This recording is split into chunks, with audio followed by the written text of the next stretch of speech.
उसके ऊपर मुग्ध हो जाए, मुग्धता आ जाए नायिकाओं की, वो कैसे जाना जाए कि मुग्ध है? मुग्ध किसे कहते हैं? जी कहा कि अज्ञानादि उजाप्रेक्षा प्रतीतस्यापि वस्तुनः वल्लभस्य पुरः प्रोक्तम मौघम तत्तत्ववेद भी। ठीक है। जी तो कहा कि जाने हुए, जैसे जब कोई व्यक्ति सोने का बहाना करे तो उसे जगाना कठिन काम, कठिन काम।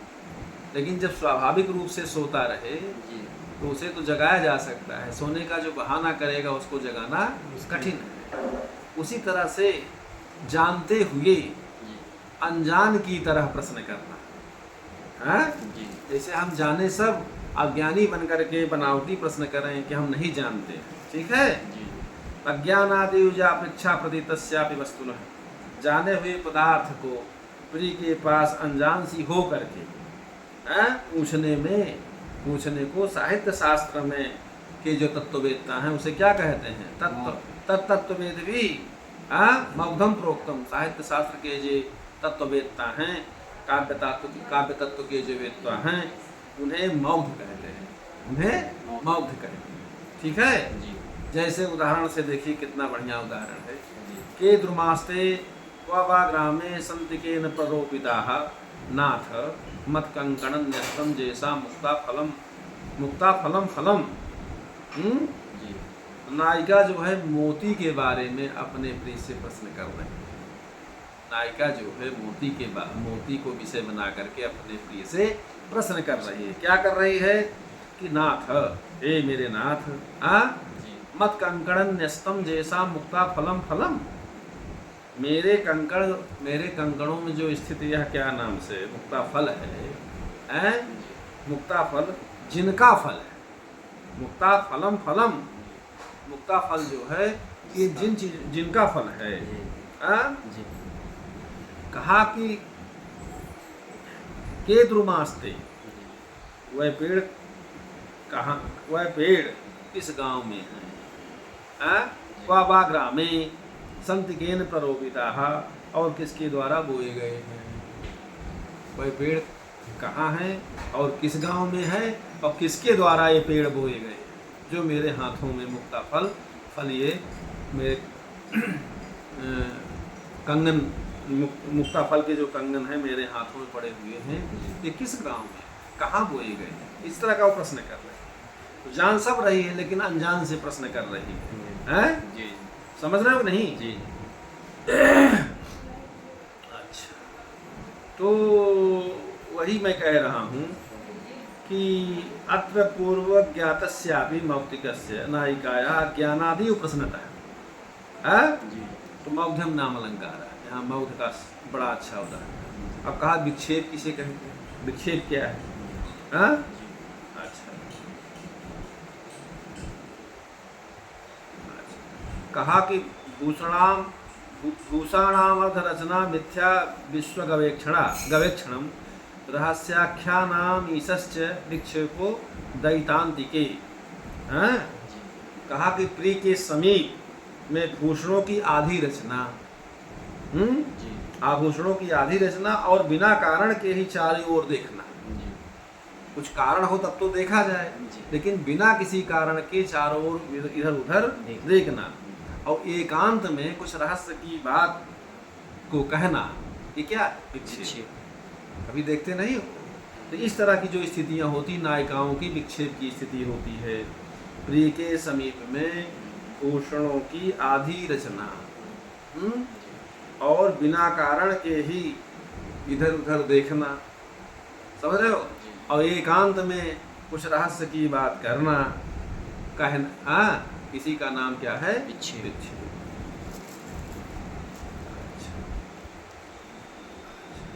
समझ रहे हो ना? जी और क्या है? धम्मिलमर्ध मुक्तम कलयति तिलकम तथा असकलम किंचित वदति रहस्यम चकितम विश्व विलोकते तन्नी। अब सुंदरी जो है केसों की, जबकि बाल को क्या नाम से संवारती हैं सुंदरियां, तो क्या नाम से वह सुंदरी कैसी है? वो बालों की आधी रचना करती है, आधी श्रृंगार करती है।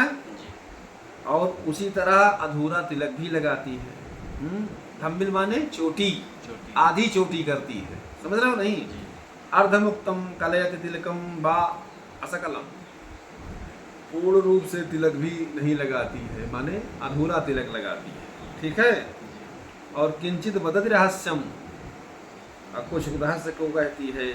और चकितम विश्व विलोकने तन्वी, वह जो तन्वी है आश्चर्यपूर्वक चारों ओर इधर उधर देखती है।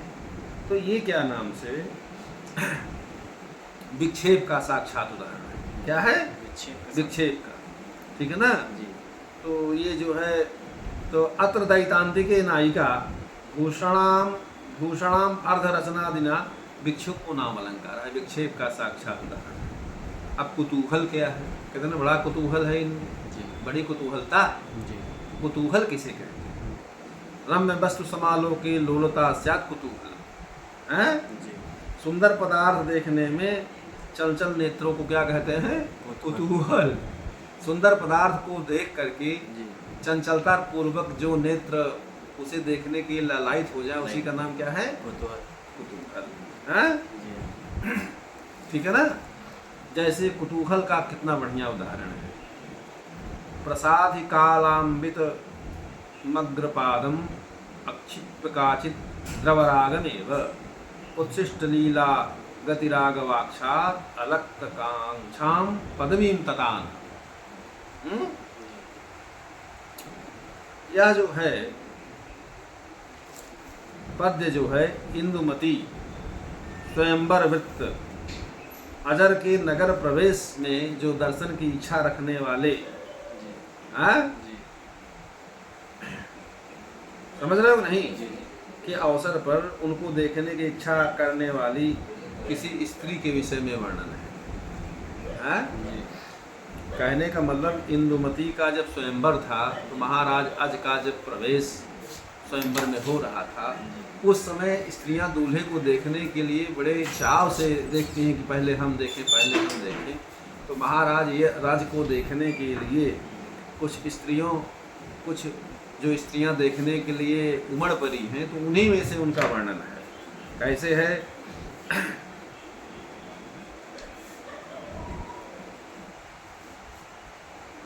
प्रसादित कालांबित मग्रपादम आक्षिप्य काचिल द्रवरागमेव। कहने का मतलब किसी स्त्री के प्रसाधन करने वाली, स्त्री से गृहीत महावर, जो क्या नाम से महावर पैरों में लगाए जाते हैं, लालता से गीले पैर ही खींचकर विलासपूर्वक गति को छोड़कर जाती हुई, उत्सिष्ट लीला गति राग वक्षाद अलक्त कांक्षाम पदवीं ततान, झरोखों तक मार्ग के महावर को चिन्ह वाला बना दिया। जब वो आधा लगाई थी, पता लगे महाराजा जा रहे हैं, तो वो सब छोड़ ओढ़ करके बस जाने के लिए झरोखे की तरफ जाने लगी, तो पैर जिधर जिधर गए मार्ग को भी मानो वो क्या नाम से महावर युक्त बना दिया। समझ रहे हो ना? तो ये क्या नाम से, यही है कुतूहल, कुतूहलता बस जल्दी में, हाँ, चंचलता बस ऐसा किया। नहीं तो वो क्या नाम से पूरा महावर लगाया गया होता तब न जाती। कुतूहलता बस आधा लगा ही था, तभी छोड़ के चल दी। हाँ, तो इसी का नाम है कुतूहल। कहा हसितम, हसित क्या है? हंसती भी है, उनके हंसने से भी राज पता चल जाता है इस हंसी में क्या है, हाँ? कहा हसितम तो वृथा हासो यौनोद भेद संभव। हसित क्या है? जब स्त्रियों में या बालिकाओं में तारुण्य के आविर्भाव से उत्पन्न, नव यौवन के आविर्भाव से उत्पन्न वृथा हास्य, बिना कारण के जो हंसे, वृथा हास्य है ना। वृथा हास्य को क्या कहते हैं? हसित। उसी को क्या कहते हैं? हसित। माने जब उनमें तरुणाई आवे, तरुणाई का आविर्भाव हो और बिना कारण के वृथा ही हंसना जो हो, उसी का नाम क्या है? हसित। जैसे उदाहरण से अकस्मादेव तन्नंगी जहास यदि यम पुनः नूनम प्रसून बाणोश्याम स्वराज्याम अधितिष्ठति। अष्टागत निवृत्त धातु उससे तिष्ठति बनता है। ठीक है। जी। कहा कि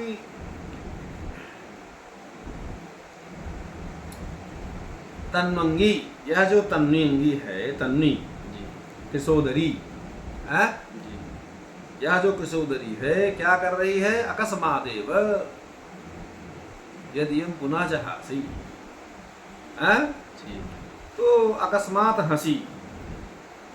यह जो तन्वंगी यानी किशोदरी है, ये क्या हुई? अकस्मात हंसी। हंसी। नूनम प्रसूनमाणोस्याम स्वराज्याम अधितिष्ठति। किसी कारण से, नूनम माने निश्चयन, जी। कामदेव, प्रसूनमाणो माने कामदेव, कामदेव। निश्चय इसमें स्वर्ग के राज्य का अधिकार कर लेता है। इसमें जो है स्वर्ग के राज्य का अधिकार। स्वराज्य, हाँ? जी।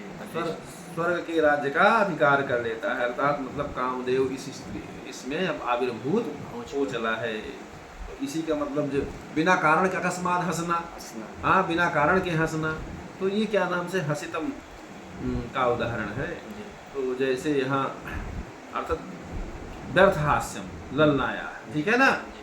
तो इसीलिए जो है इसको हसित कहते हैं। ठीक। जी। कारणोत्पन्न से वृथा हासस्य वर्णाद हसितम नाम अलंकार है। जी। स्पष्ट रूपेण अस्माभिः प्रतिपादित है। हाँ। चकित क्या है? चकितम, हाँ? जी। तो कहा कुतोपि दैतस्याग्रे चकितम भय संभ्रमः। जी। प्रिय के सम्मुख किसी भी कारण से भय से उत्पन्न होने वाली जो घबराहट है, उसी को क्या कहते हैं? चकित कहते हैं। उसको चकित कहते हैं। अच्छा। जैसे त्रस्यन्ति चल सफरी विघटितो, त्रस्यन्ति चल सफरी विघटित तोरुर्वामोरु अतिशय माप विभ्रमस्य क्षुभ्यन्ति प्रसवमहो विनापि हेतोर्लीलाभि किंतु किमु सति कारणे तारुण्यः। समझे ना? इसमें जल क्रीड़ा के समय में कोई सुंदर सुंदरी जल क्रीड़ा का वर्णन है यहाँ पर। जल क्रीड़ा के समय में कोई सुंदरी चंचल छोटी सी मछली से अपने उरु में ठोकर लगने के अतिशय भय से, हैं? जी। त्रस्यन्ति जल सफरी विघटित तोरु वामोरु अतिशयम अवाप विभ्रमस्य। हैं? जी। सफरी प्रोष्ठी विघटितः ताडितः, हैं? जी। उरु शक्ति यस्या सा तादृशी वामोरु सुंदर शक्ति प्रिया विभ्रमस्य विलासस्य। ठीक है ना? जी। तो जड़ क्रीड़ा के समय में कोई सुंदरी का जो चंचल छोटी सी जीव मछली जो है उसके अपने उरु में अगर थोड़ा सा लग गई तो ठोकर लगने के अतिशय भय के कारण, हाँ? अतिशय भय के कारण जो भय प्राप्त हुआ, युवती स्त्रियां बिना कारण के भी, युवतियां बिना कारण के भी विलास पूर्वक अत्यंत चंचल हो जाती हैं, जी। बिना हेतु लीला भी क्यों सति कारणे तरुण्य। समझ रहे हो नहीं? जी। तो बिना कारण के ही विलास पूर्वक अत्यंत चंचल हो जाती हैं, और जब कारण रहे तो फिर उनका क्या कहना? बिना कारण के जब इतनी चंचल हो जाती है तो चंचलता का अगर कारण वहाँ विद्यमान हो तो उनकी चंचलता का कुछ ठिकाना ही नहीं है, हाँ? तो बिना कारण की वो चंचलित न हो गई कि थोड़ा सा जल क्रीड़ा के समय में मछली जो है उरुओं पर थोड़ा सा स्पर्श हो गया तो उनको ठोकर की उसको ठोकर इतना उनको पीड़ा होती कि मानो कोई ठोकर मार दिया, और उसकी वजह से अतिशय भय को प्राप्त हो करके युवतियां बिना कारण के भी चंचल हो जा रही हैं। वहाँ कोई कारण ऐसा थोड़ी है नहीं। लेकिन बिना कारण के जब इतनी चंचल हो रही, कारण होने पर कितनी चंचलता उनमें आ जाएगी इसका कोई वर्णन ही नहीं। समझ रहे हो ना? जी। तो जो है तो यहाँ पर दैतस्य अग्रे नायिकाया भय संभ्रमाचकितम है, तो ये तो उसका रहा है, जी। नहीं ये इसका है, चकित का। हाँ, ये चकित का है ना। जी हाँ। हाँ? जी आता चकित हो जाता। हाँ, चकित का है, चकित का। हाँ, चकित का उदाहरण। जी ठीक। जी है संभ्रमात चकितम नाम अलंकार। थोड़ा सा और कर लो। जी बिहारे सह कांतेन क्रीडितम केली रुच्यते। कहा केली किसे कहते हैं? केली जी कहते हैं ना, केली। वन विहार में प्रिय के साथ क्रीड़ा को, जब वन विहार कोई जाता है अपने प्रिय के साथ, और वन विहार में जो क्रीड़ा की जाती है उसी का नाम क्या है? केली। समझ रहे हो नहीं? जी जी उसी का क्या नाम है? केली। अच्छा। जी कहा कि व्यपोहितुम लोचनतो मुखानिलैर अपारयन्तं किल पुष्पजं रजः पयोधरेणो रसि काचिदुन्मना प्रियं जघानोन्नत पीवरस्तनी। हैं? पीवरस्तनी। ठीक। ये जो है किरातार्जुनीय का पद्य है। हैं? जी उन्नत पीवरस्तनी। उन्नतौ उच्चौ पीवरौ पुष्टौ अस्तनौ कुचौ यस्या सा एतादृशी सा नायिका। ठीक है। जी अच्छा। उन्मना उत्कंठिता सती जी मुखानिलैः वदनवादैः। अच्छा। कहा कैसी स्थिति है?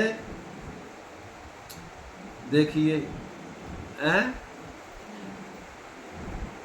तो कहा कि उन्नत पुष्ट स्तनों से युक्त,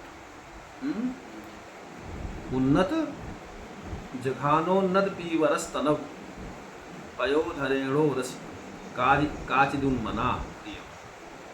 कहा उन्नत और पुष्ट स्तनों से युक्त जो रमणी ने उत्कंठित होकर के अपने नेत्रों पे पड़े हुए जो पुष्पम रजः पुष्परज अपने नेत्रों में पड़े हुए फूल के जो पुष्परज है माने पराग ओ मुखानिलई अपारयंतम, मतलब मुख को हवा से नहीं हटा सकने के कारण, हटा सकने वाले प्रिय को उसकी छाती में स्तन से ताड़न किया। समझ रहे हो नहीं? जी जी। स्तन से ताड़न किया। समझ रहे हो ना? जी व्यपोहित। तो ये जो है यहाँ पर जघान माने ताड़ितवती।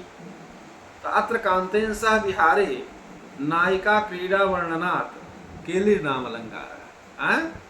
यहाँ पर कांत के साथ जो विहार है नायिका के, क्रीड़ा का वर्णन है, इसलिए यहाँ पर केली, तो केली का बड़ा बढ़िया उदाहरण दिया है।